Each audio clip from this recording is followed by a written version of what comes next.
Hey, my name is Sam, aka Mr. Two Pairs Minimum, and today we're going to take a quick look at the Jordan 4 SP by Jordan Brand and American professional BMX athlete Nigel Sylvester in the Firewood and Cinnabar Orange, aka Brick by Brick colorway.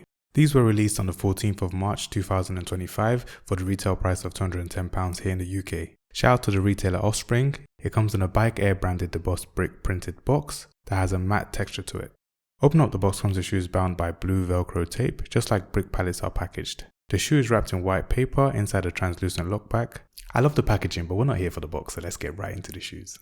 Nigel Sylvester pays homage to New York City's red brick streets, where he developed his BMX skills. The rugged details like the rubber coating on the toe, combined with the premium nubuck suede upper, results in a striking reddish-orange Jordan 4. Bike Air branding on the heel adds a twist to the traditional Nike Air logo. The mini embroidered swoosh at the forefoot remains from previous Jordan collaborations from the Jordan 1 to the Jordan 4 RM.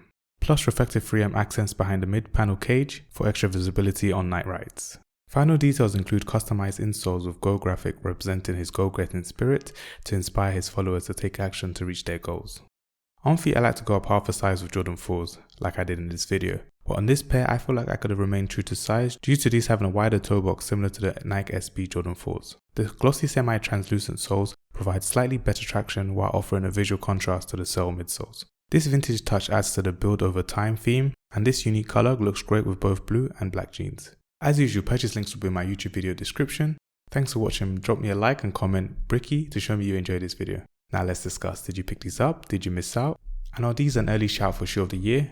Let me know your thoughts in the comments below. Apart from that, have a good day.